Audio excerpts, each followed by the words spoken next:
जय हिंद दोस्तों। आज से हम एक सीरीज शुरू कर रहे हैं। Share market, stock market. आप इसे शेयर मार्केट कहो, स्टॉक मार्केट कहो, एक ही बात है। तो बहुत से मेरे जो स्टूडेंट्स थे, मेरे दोस्त थे, वो सब मुझे बोल रहे थे कि स्टॉक मार्केट पे भी वीडियो बनाइए। तो लीजिए, आज से एक नया सीरीज शुरू करते हैं स्टॉक मार्केट पे। तो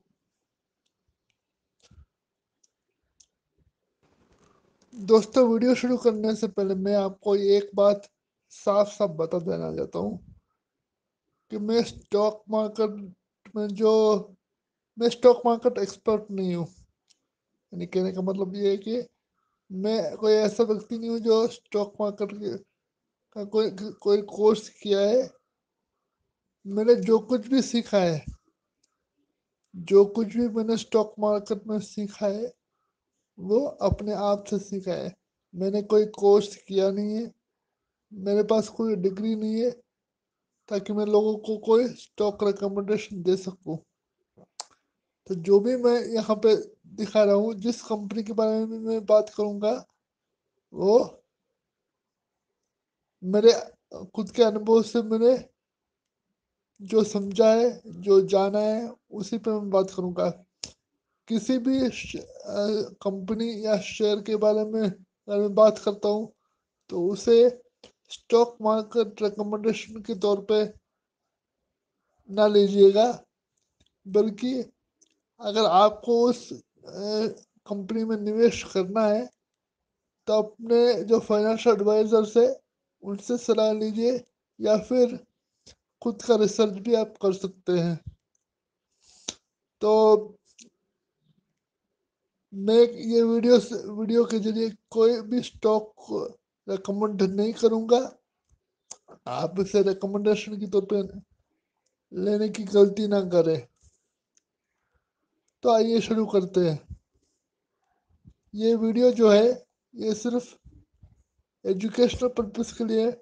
मैं ये चाहता हूँ कि जो लोग स्टॉक मार्केट में नए हैं, नए लोगों को स्टॉक मार्केट कैसे काम करता है, स्टॉक मार्केट में कैसे निवेश करते हैं, और स्टॉक मार्केट से कैसे पैसे कमा सकते हैं, उसकी जो बेसिक नॉलेज है वो मैं अगर दे सकूँ।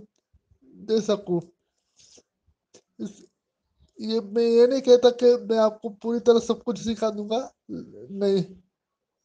अगर ये स्टॉक मार्केट एक ऐसा विषय है कि पूरी जिंदगी अगर कोई ये सीखने की कोशिश करे तो भी ये पूरा नहीं सीख पाएगा। तो जो बेसिक नॉलेज है स्टॉक मार्केट के, वो बेसिक नॉलेज को अगर आप उसे ठीक से अप्लाई करेंगे, तो आप इसमें से एक अच्छा खासा एक वेल्थ जनरेशन कर सकते हैं, पैसे बना सकते हैं। लेकिन ये सिर्फ एजुकेशनल पर्पज के लिए कोई स्टॉक रिकमेंडेशन या इन्वेस्टमेंट रिकमेंडेशन बिल्कुल नहीं है। ठीक है, चलिए शुरू करते हैं। दोस्तों, आज हम इस पहले वीडियो में, जो स्टॉक मार्केट का पहला वीडियो है, उसमें जो स्टॉक मार्केट में जो कॉमन मिथ्स है, उसके बारे में बात करेंगे। कॉमन मिथ्स मतलब जो गलत फहमियाँ। भारत में स्टॉक मार्केट के बारे में बहुत सारी गलत फहमियाँ लोगों के मन में हैं। तो उन गलत फहमियों को हम समझेंगे, क्या है, कैसा है, और ये कहाँ तक सही है, ये हम उस वीडियो में जानने की कोशिश करेंगे। ठीक है, चलिए। इंडिया में जो पहली गलतफहमी है शेयर मार्केट के बारे में लोगों के बीच, वो है कि जो शेयर मार्केट जो है वो गैम्बलिंग है, यानी सट्टा है। ये बात सुनकर मुझे कभी कभी तो हंसी आती है कि शेयर मार्केट सट्टा है। यानी लोगों को पता ही नहीं है कि शेयर मार्केट होता क्या है। तो दोस्तों, शेयर मार्केट बिल्कुल सट्टा नहीं है। सट्टा आप किसे कहेंगे? आपने देखा होगा, या रियल लाइफ में भी दिखाऊंगा या फिर मूवीज में भी दिखाऊंगा कि गांव के चौराहे पे दो चार लोग बैठे हैं, ताश खेल रहे हैं, पत्ते खेल रहे हैं, और पुलिस आती है तो भाग जाती है ना। लोग भाग जाते हैं पुलिस को दिखते ही। क्यों? क्योंकि वो लोग ताश तो खेल रहे हैं, टाइम पास कर रहे हैं, साथ में पैसे भी लगा रहे हैं। तो उसे हम सट्टा कहेंगे, उसे हम गैम्बलिंग कहेंगे। दरअसल सट्टे में होता क्या है, तो सट्टे में आपको दो चार ऑप्शन दिए रहते हैं, खासकर दो या तीन ही ऑप्शन होते हैं। तो किसी एक ऑप्शन पे आपको पैसे लगाने होते हैं। अगर आपने जो ऑप्शन चूज किया है वो ऑप्शन अगर आ गया तो आप पैसे जीत जाएंगे, वरना पैसे गवा देंगे। ज्यादातर सट्टे में ऐसे ही होता है।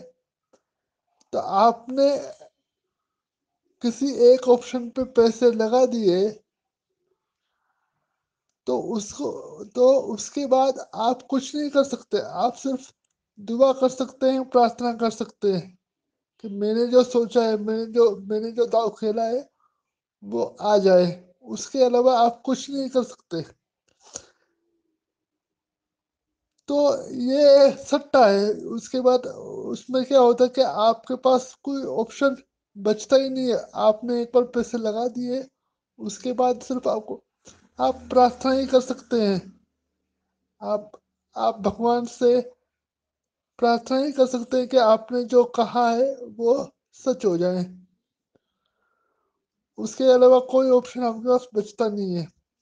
बल्कि जबकि शेयर मार्केट में ऐसा नहीं होता। शेयर मार्केट में आपने जो दाव खेला है, अगर आपका दाव उल्टा पड़ रहा है, आपको लग रहा है कि आपका दाव उल्टा पड़ रहा है, तो आपको वो जो रिस्क है उसे मैनेज करने के या उसे कम करने के आपके पास बहुत सारे ऑप्शंस हैं। आप अपने नॉलेज से, आपने जो स्टडी किया है, आपने जो पढ़ा है, उस पढ़ाई से या उस ज्ञान से आप उस रिस्क को, यानी उस जो आपका जो आपने जो दाव खेला है वो अगर दाव उल्टा जा रहा है, तो उससे आप उसका उसमें जो रिस्क है उससे आप कम कर सकते हो। उसमें जो लॉस हो रहा है उससे आप कम कर सकते हो या नहीं, या दाव खत्म कर सकते हो। जबकि सट्टे में ऐसा होता नहीं है। यानी शेयर मार्केट में आप अपना रिस्क जो है मैनेज कर सकते हो। सट्टेबाजी में आपको रिस्क मैनेज करने का कोई ऑप्शन मिलता नहीं है। तो तो इससे क्लियर हो जाता है कि सट्टा जो है, शेयर मार्केट जो है सट्टा या गैम्बलिंग नहीं है। और इंडिया में जो है ना, इंडिया में जो गैम्बलिंग है उसके लॉस बने हुए हैं। इंडिया में जो गैम्बलिंग जो करता है उसके लॉस बने हुए हैं। वैसे वो स्टेट सब्जेक्ट है। देखिए, इंडिया में जो कानून है वो तीन तरह के बने हुए हैं। एक तो सेंट्रल गवर्नमेंट, दूसरा है स्टेट गवर्नमेंट, और तीसरा है कंकरेंट। जो सेंट्रल गवर्नमेंट के हिस्से में आता है वो लोग सेंट्रल गवर्नमेंट रेगुलेट करती है, उसे पूरे देश में लागू करना पड़ हो जाता है। स्टेट गवर्नमेंट क्या करती है, स्टेट गवर्नमेंट जो लॉ बनाती है ना, वो उस स्टेट पे ही लागू होता है। कंकरेंट में कुछ स्टेट के भी होते हैं, कुछ सेंट्रल के भी होते हैं। ठीक है। तो जो गैम्बलिंग लॉ है, गैम्बलिंग लॉ इंडिया में वो स्टेट सब्जेक्ट है। गैम्बलिंग लॉ जो है वो स्टेट सब्जेक्ट है। इंडिया में गैम्बलिंग लॉ स्टेट सब्जेक्ट है। जबकि जो शेयर मार्केट है ना, शेयर मार्केट, वो इंडिया गवर्नमेंट सेबी के द्वारा रेगुलेट करती है। समझ रहे हो? तो जो शेयर मार्केट जो है बिल्कुल गैम्बलिंग नहीं है, पूरा एक नॉलेज है। उसका आपको पढ़ा उसके उसकी पढ़ाई आपको करनी पड़ेगी, सीखना पड़ेगा। उससे आप अपने जो रिस्क है उसे मैनेज कर सकते हो और पैसा बना सकते हो। गैम्बलिंग बिल्कुल नहीं है। ठीक है। शेयर मार्केट में आप जब पैसे लगाते हो तो आप क्या करते हो? आप पैसा लगा के छोड़ देते हो, ऐसा नहीं। आप गैम्बलिंग नहीं करते हो। शेयर मार्केट में आप जो पैसे लगाते हो ना, पैसे देके कुछ खरीदते हो, शेयर खरीदते हो। शेयर मार्केट में आप पैसे देके शेयर खरीदते हो, ठीक है। तो आपको कोई भी चीज अगर खरीदनी हो तो आपको पैसे देने पड़ेंगे। आप अगर दुकान जाते हो, आपको कुछ भी अगर कुछ चीज खरीदनी हो तो आपको पैसे चुकाने पड़ेंगे। वैसे ही शेयर मार्केट में आप क्या करते हो? पैसे देते हो और कंपनी के शेयर खरीदते हो। अब शेयर का मतलब क्या होता है? SHARE, share. शेयर का मतलब होता है हिस्सा, भाग। शेयर का जो मतलब है इंग्लिश में, उसको हिस्सा बोलते हैं। हिंदी में उसको क्या बोलेंगे? हिस्सा। किसी किसी कंपनी में आप अपना हिस्सा मांगते हो, हिस्सा लेते हो, मांगते नहीं हो, लेते हो, ठीक है। आप पैसे देकर उस कंपनी में आपका अपना हिस्सा मांगते हो। मतलब मान लो कि आज रिलायंस का जो आपको रिलायंस कंपनी बहुत पसंद है, तो आपने क्या किया? आपने कुछ पैसे दिए और रिलायंस के शेयर अपने नाम कर लिए। इसका क्या मतलब हुआ? कि आप पैसे देकर रिलायंस का शेयर खरीद लिया।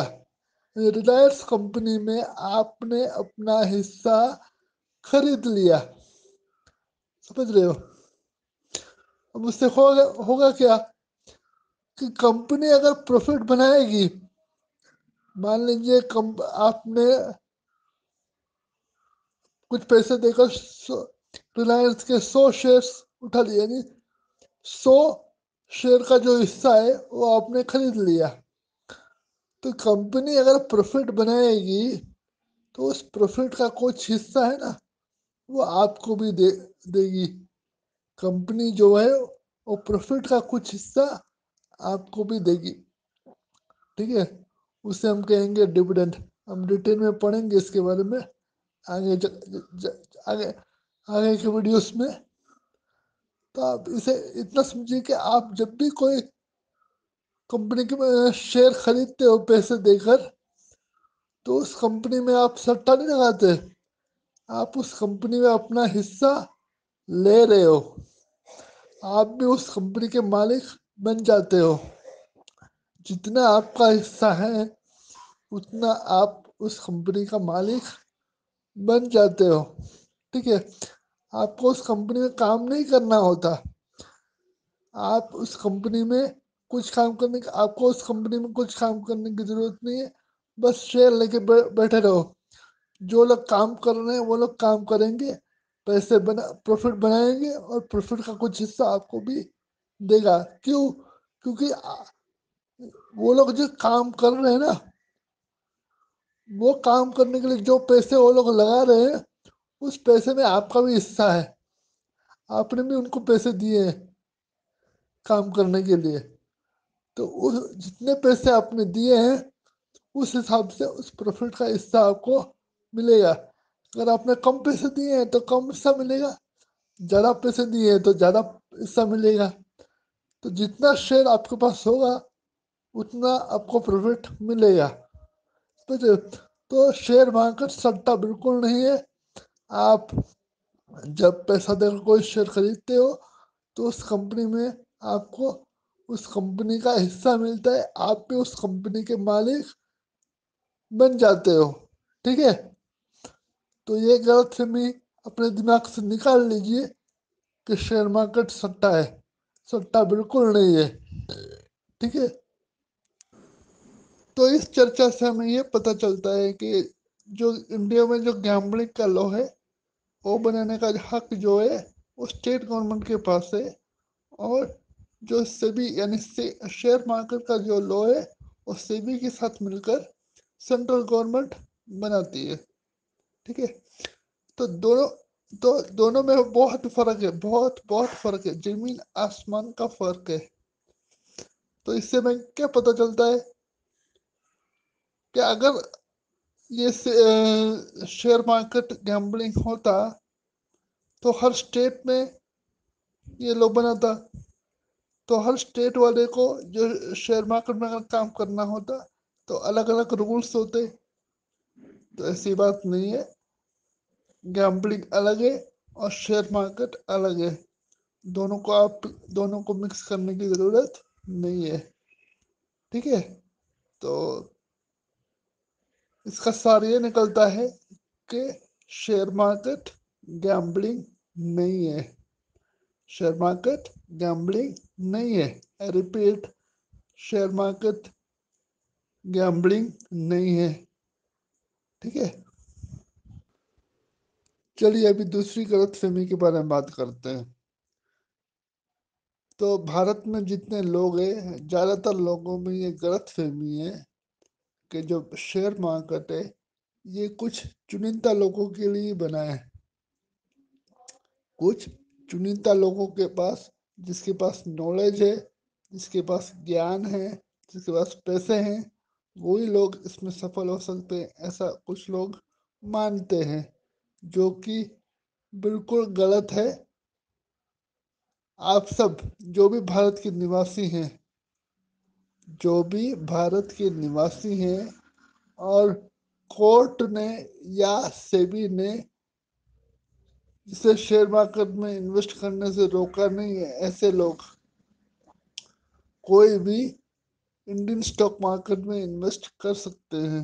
कोई दिक्कत नहीं है, कोई दिक्कत नहीं है, ठीक है। आपकी उम्र 18 साल की होनी चाहिए, आपके पास पूरा प्रूफ होना चाहिए, आईडेंटिटी कार्ड होनी चाहिए, आधार कार्ड, पैन कार्ड, ये सब होना चाहिए, और आपके पास एक बैंक अकाउंट भी होना चाहिए।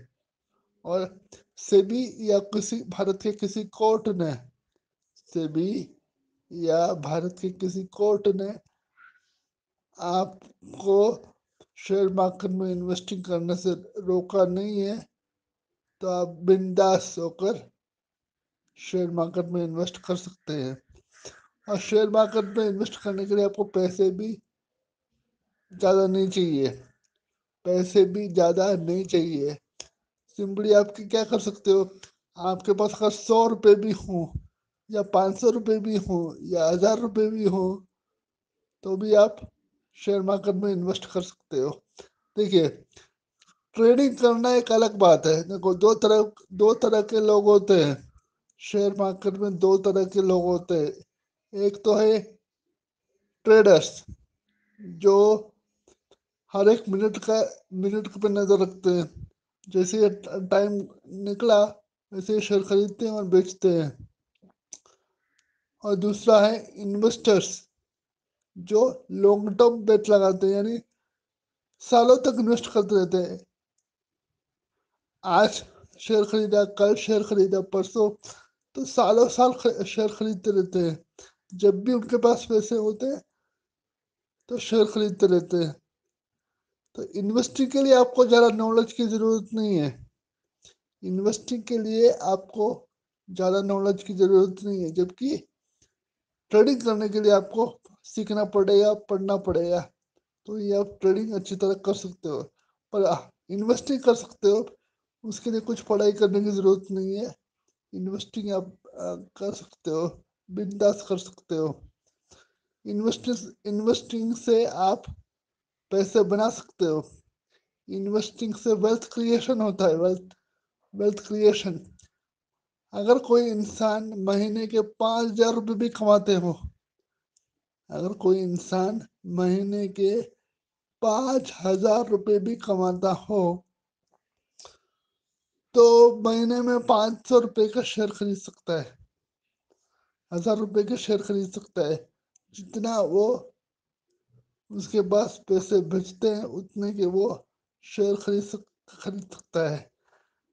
अगर मुझसे आप पूछे तो कितना आपको शेयर खरीदना चाहिए, तो मैं तो ये कहूँगा कि जो भी आपकी मंथली इनकम है उसका 10% आप शेयर मार्केट में लगाइए, आपको फायदा मिलेगा। तो शेयर मार्केट के लिए शेयर मार्केट सबके लिए खुला है। किसी खास व्यक्तियों के लिए नहीं है, सबके लिए है। और शेयर मार्केट में आपको ज़्यादा पैसे खर्च करने की भी ज़रूरत नहीं है। इन्वेस्टिंग कैसे करना है, क्या उसके फायदे हैं, ये सब मैं आगे के वीडियो में आपको एक्सप्लेन करूँगा। अभी आप सिर्फ इतना समझिए कि शेयर मार्केट में इन्वेस्टिंग करने के लिए आपको ज़्यादा पैसे खर्च करने की ज़रूरत नहीं है। और जितना आप कर सकते हैं, 100 रुपये, 1000 रुपये, 2000 रुपये, जितना आप खर्च सकते हैं उतना कीजिए। ज़्यादा खर्च करने की ज़रूरत नहीं है। तो अभी आपको समझना है कि इन्वेस्टिंग कोई भी कर सकता है, और इन्वेस्टिंग स्टार्ट करने के लिए आपको ज़्यादा पैसे की ज़रूरत नहीं है। ठीक है। और जो ज्ञान चाहिए वो तो मैं देता रहूँगा, तो आप धीरे धीरे वो ज्ञान भी आप प्राप्त कर लेंगे। पहले हम इन्वेस्टिंग स्टार्ट करेंगे। इन्वेस्टिंग स्टार्ट करने की जो बातें मैं बताऊंगा, उसके बाद धीरे धीरे ट्रेडिंग की बातें भी आपको बताऊंगा।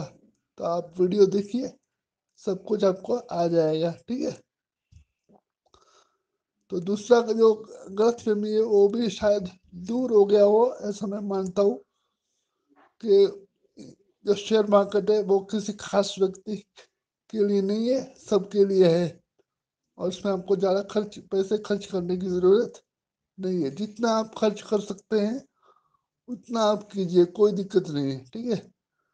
ना ज़्यादा ना कम, कोई आपसे कुछ पूछने नहीं आएगा। ठीक है। अगली गलतफहमी यह है कि पैसे चाहिए इन्वेस्टिंग के लिए। हालांकि इसके बारे में मैंने पिछले सेक्शन में बात कर ली थी। तो अभी देखते हैं आपको आखिर कितने पैसे चाहिए। आपको अगर शेयर मार्केट में इन्वेस्ट करना है तो कितने पैसे चाहिए, एक अंदाजा लगाते हैं कि आखिर कितना चाहिए होगा। तो जो ट्रेडिंग अकाउंट है, ट्रेडिंग या डीमैट अकाउंट, देखिए शेयर मार्केट में आपको शेयर खरीदने के लिए आपको ट्रेडिंग या डीमैट अकाउंट किसी भी ब्रोकिंग हाउस से उससे खुलवाना पड़ेगा। तो जो ट्रेडिंग या डीमैट अकाउंट है उसके बारे में हम डिटेल में बात करेंगे आगे के वीडियो में। तो ट्रेडिंग एंड डीमैट अकाउंट जो है उसका जो अकाउंट ओपनिंग चार्ज है वो 200 से लेकर 500 रुपये तक आपको देना पड़ सकता है। वो वन टाइम फीस है, वन टाइम पेमेंट, यानी एक ही बार आपको देना है। जब आप अकाउंट ओपन करते हो तब आपको देना है। ठीक है। उसके बाद वो देने की जरूरत नहीं, एक ही बार देना है जब आप अकाउंट खोलते हो तब। तो वो हो गया 200 से 500 रुपये। कोई कोई ब्रोकिंग हाउस जो है, कोई कोई ब्रोकिंग हाउस ये जो अकाउंट जो है वो फ्री में भी खोल के देते हैं।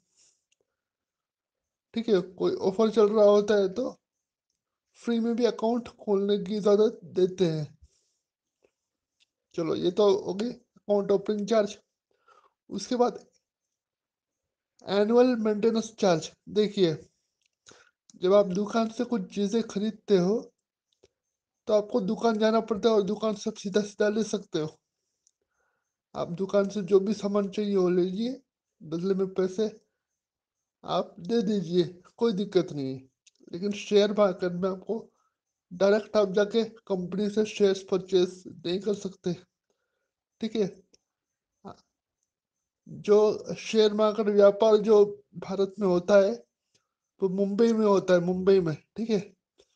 तो दलाल स्ट्रीट करके एक जगह है मुंबई में, दलाल स्ट्रीट, आपने टीवी पर भी देखा होगा, दलाल स्ट्रीट। वहाँ पे आपको एनएससी और बीएससी की ऑफिस जो है आपको मिल जाएगी। तो वहाँ पे ये सब कुछ होता है। लेकिन भारत के दूर गांव में बैठे लोग भी शेयर खरीद सकते हैं। उसके लिए उनको सीधा मुंबई जाने की जरूरत नहीं है। वो घर बैठे अपने कंप्यूटर या मोबाइल पे भी शेयर खरीद सकते हैं। और जो फैसिलिटी है ये ब्रोकिंग हाउस देती है। ब्रोकिंग हाउस, उनके पास ब्रोकिंग अकाउंट खोलाओ, उसके बाद आप आप ट्रेडिंग कर सकते हो। सीधे ट्रेडिंग या डिमैट अकाउंट खोलना पड़ता है। आप अकाउंट खोल लीजिए और खोलने के वक्त आपको 200 से 500 रुपये देने पड़ेंगे। उसके अलावा हर साल 300-400 रुपये आपको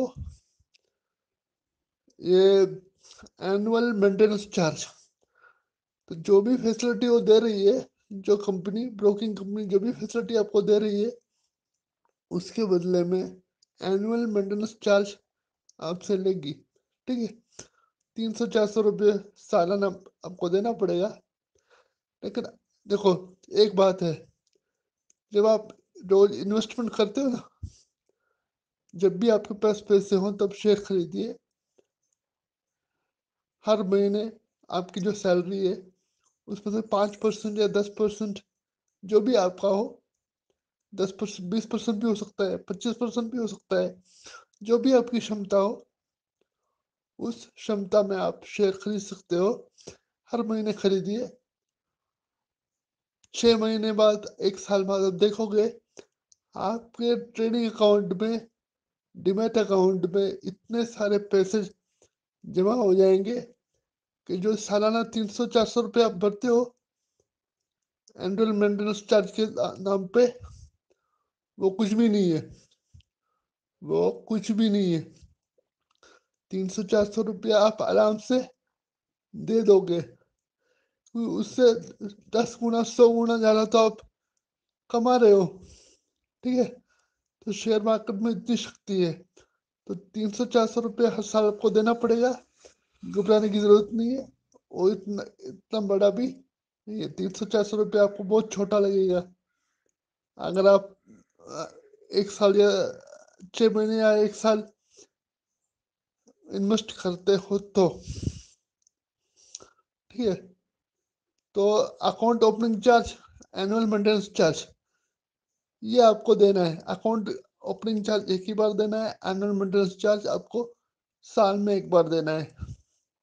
उसके अलावा जो आप शेयर खरीदते हो, शेयर का जो भाव है उतना ही पैसा आपको देना है। मान लीजिए आपने 100 रुपये का एक शेयर उठाया है, तो आपको 100 रुपये ही देने हैं। आपने अगर 1000 रुपये का शेयर 1000 रुपये का एक शेयर है, तो आप 1000 रुपये का शेयर उठाना चाहते हो तो 1000 रुपये दो, शेयर उठा लो। 2 शेयर लेना चाहते हो तो 2000 रुपये दो, शेयर शेयर उठाओ। 100 रुपये का एक शेयर है और आपको 5 शेयर चाहिए, तो 500 रुपये दो और 5 शेयर उठा लो। ठीक है, जो शेयर का जितना भाव है उतना ही भाव आपको देना है। कोई कोई जो ब्रोकिंग कंपनी से वो शेयर खरीद के अपने पास रखने के जो ब्रोकरेज चार्ज है वो लेती नहीं है। अगर आप शेयर खरीदते हो और शेयर खरीद के अपने पास रखते हो तो रखने के कोई चार्ज नहीं है। अगर 100 रुपये का शेयर है और आप 10 शेयर लेना चाहते हो तो 1000 रुपये दीजिए, 10 शेयर खरीदिए, अपने पास रखिए। 1 साल, 2 साल, 4 साल, 5 साल, 15 साल, कोई दिक्कत नहीं है। आपको कोई एक्स्ट्रा चार्ज देने की जरूरत नहीं है। अब जब शेयर का भाव बढ़ जाएगा, अब जब आप बेचिएगा तब आप उसमें से कुछ रकम है वो ब्रोकरेज आपको देना पड़ेगा, जब आप बेचेंगे तब। ठीक है, आज का रूल ऐसा है, आप खरीदिए और जब बेचने पे ही आपको क्या बोलते हैं ब्रोकरेज देना पड़ेगा। रूल बदल भी सकता है, रूल हर साल बदलती है तो ये बदल भी सकता है। ठीक है, तो ज्यादा पैसे खर्च करने की जरूरत नहीं है। गरीब से गरीब इंसान भी महीने के 5,000 10,000 रुपये कमाते हो तो भी शेयर मार्केट में इन्वेस्ट कर सकता है। एक बात ध्यान रखिए कि जब भी आप शेयर मार्केट से शेयर उठाते हो तो जिस कंपनी का शेयर उठाते हो उस कंपनी को जरा चेक कर लीजिए। क्योंकि कंपनी अगर टिकाऊ है तो आपका पैसा बनेगा, लेकिन कंपनी में कुछ प्रॉब्लम्स है, कंपनी पे भरोसा नहीं है, तो उस शेयर पे नजर भी मत रखिए। तो जो कंपनी कंपनी पे आपको भरोसा है, जिसके प्रोडक्ट आप यूज करते हैं उसी कंपनी को चुनिए, ठीक है। और बड़ी बड़ी कंपनी, बड़ी बड़ी ब्रांड कंपनी है जो पिछले 50 साल 100 साल से इंडिया में काम कर रहे हो, जिसके प्रोडक्ट बच्चा बच्चा जानता है, बच्चा बच्चा उसका उपयोग करता है, ऐसे कंपनी को आप चुनिए शेयर में इन्वेस्ट करने के लिए। आजकल के बने जो नए नए कंपनी है उसमें पैसे लगाने से बचिएगा। रोजमर्रा में आप जो प्रोडक्ट यूज करते हैं उसी कंपनी के शेयर्स खरीद के रखने के बारे में सोचिएगा, इससे आपका पैसा जरूर बनेगा। अगला पॉइंट है हाई रिस्क हाई रिटर्न्स। देखो, इस पॉइंट में थोड़ी बहुत तो सच्चाई है, थोड़ी बहुत तो सच्चाई इस पॉइंट में है। तो आप मुझे ये बताइए, किस चीज में रिस्क नहीं है? किस चीज में रिस्क नहीं है? जब कोई गर्भवती महिला गर्भवती होती है तो हर महीने चेकअप के लिए जाती है, हर महीने या 15 दिन में चेकअप के लिए जाती है, जब तक वो बच्चे को जन्म नहीं दे देती तब तक, या उसके बाद भी हर महीने या 15 दिन में चेकअप के लिए जाती है। क्यों? क्यों जाती है? क्योंकि बच्चा ठीक है, कोई खतरा तो नहीं है, ये जानने के लिए। अगर कोई खतरा है तो समय पर उसका इलाज कर सके। तो सोचिए, जब इंसान जन्म लेता है उससे पहले ही जो खतरा है उसके साथ जुड़ जाता है। बच्चे का जन्म होगा कि नहीं होगा, तो कैसे होगा, हाथ पांव सही सलामत होंगे, तो ऐसे बहुत सारे खतरे होते हैं। मेरा कहने का मतलब इतना ही है कि जब बच्चा जन्म लेता है उससे पहले और जब तक वो जिंदा रहता है तब तक वो उसको रोज खतरों का सामना करना पड़ता है। तो खतरा तो हर इंसान की जिंदगी में है, कहाँ खतरा नहीं है। अब शेयर मार्केट में आ जाइए, शेयर मार्केट में भी खतरा है, शेयर मार्केट में भी खतरा है। आप अगर खतरे वाले शेयर्स लोगे तो प्रॉफिट तो ज्यादा होगा पर खतरा भी ज्यादा होगा। अगर आप रिसर्च करना सीखते हो और आपको पता है कैसे रिसर्च करना है, कौन से कंपनी के शेयर्स लेना है, तो आप उस खतरे से अच्छा खासा मुनाफा कमा सकते हो, कोई दिक्कत नहीं है। देखो, शेयर मार्केट में दो तरीके के लोग होते हैं, एक तो है ट्रेडर्स, दूसरा है इन्वेस्टर्स। ट्रेडर्स को रिस्क ज्यादा होता है, ट्रेडर्स रिस्क ज्यादा लेते हैं, जानबूझ के लेते हैं। क्यों लेते हैं? क्योंकि उनको पैसे बनाना है, जल्दी बनाना है, और उनको पता है कि कहाँ पे रिस्क लेना है, रिस्क को कैसे टालना है या रिस्क को कैसे कम करना है, उनको पता है। उनको उस बात के बारे में पता है, वो कैसे करते हैं, ठीक है। ये रिस्क कैसे रिस्क रिस्क को कैसे मैनेज करते हैं वो उनको पता है। जो नए नए लोग आते हैं उनको पता नहीं कैसे रिस्क मैनेज करना है। तो मेरी एडवाइस ये है कि जो लोग नए नए शेयर मार्केट में आते हैं उनको ट्रेडिंग से दूर रहना चाहिए और इन्वेस्टमेंट पर फोकस रखना चाहिए। इन्वेस्टमेंट में रिस्क कम है, प्रॉफिट भी कम है। इन्वेस्टमेंट में रिस्क रिस्क कम है और प्रॉफिट भी कम है, लेकिन जो बड़े बड़े जो लोग हैं जो शेयर मार्केट से पैसे कमाए हैं वो लोग रातों रात अमीर नहीं हुए हैं। सालों की मेहनत लगी है, सालों का रिसर्च लगा है, और वो लोग लो रिस्क इन्वेस्टमेंट पे ज़्यादा फोकस करते हैं। लो रिस्क इन्वेस्टमेंट पे ज़्यादा फोकस करते हैं। तो लो रिस्क इन्वेस्टमेंट पे ज़्यादा फोकस करना चाहिए। और जो धीरे धीरे शेयर मार्केट में धीरे धीरे आपकी इन्वेस्टमेंट बढ़ेगी, क्योंकि उसमें प्रॉफिट कम है लेकिन रिस्क भी कम है। तो सबसे पहले आपको फोकस करना है इन्वेस्टमेंट पे। और इन्वेस्टमेंट करते करते आपको ट्रेडिंग के गुर सीखने हैं। ट्रेडिंग में रिस्क कैसे मैनेज करते हैं वो सीखने हैं। उसके बाद आप ट्रेडिंग पे भी अपना हाथ आजमा सकते हो। अपना हाथ ट्रेडिंग में भी आजमा सकते हो। ठीक है। तो ट्रेडिंग करने के लिए आपको कुछ रिस्क मैनेजमेंट, कैसे रिस्क को कैसे मैनेज करते हैं, ट्रेडिंग कैसे करते हैं, वो सीखना पड़ेगा। इन्वेस्टमेंट पे उतना कुछ सीखने की ज़रूरत नहीं है। ठीक है। तो रिस्क तो हर जगह है। आप कोई भी बिजनेस उठा लो, मान लो कि आपको एक छोटी सी दुकान खोलनी है, तो दुकान खोलने में आपको कितने पैसे डालने पड़ेंगे, कस्टमर्स ढूंढने पड़ेंगे, अपना प्रचार करना पड़ेगा, मार्केटिंग। उसके बाद भी पता नहीं सेल्स कितना होगा, लोग खरीदेंगे कि नहीं खरीदेंगे, माल कैसा होगा, माल की क्वालिटी कैसी होगी, जो बेचा वो सामान है वो कितना वापस आएगा, ये भी एक खतरा है।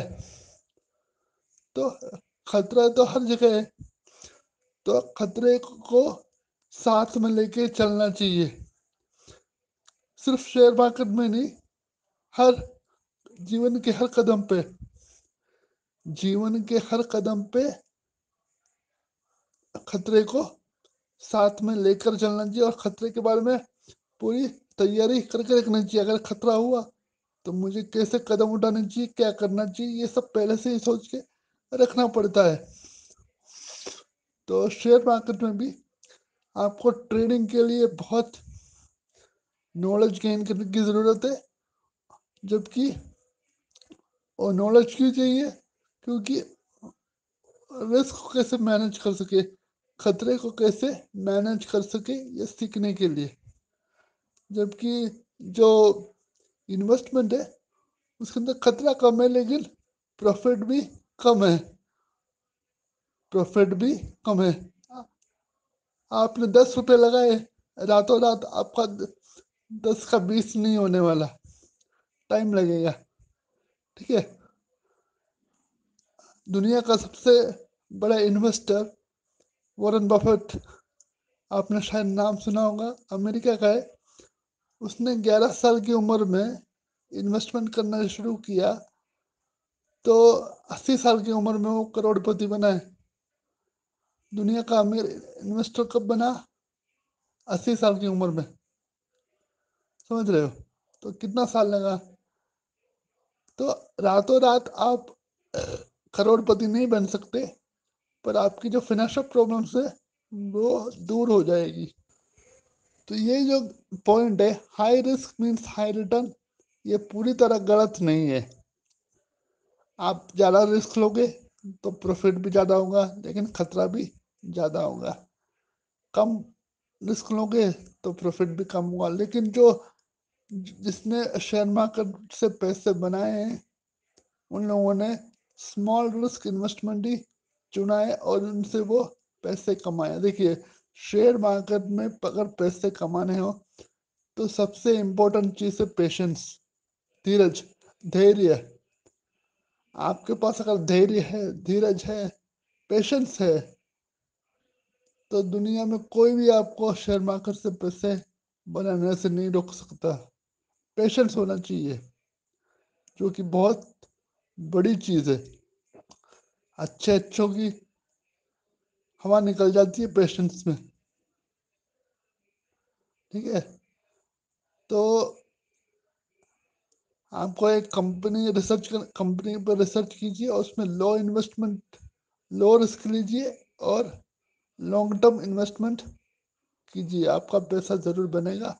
और पेशेंस रखिए, ठीक है। तो ये चौथा पॉइंट पूरी तरह गलत नहीं है। High risk means high returns, सही है, ठीक है।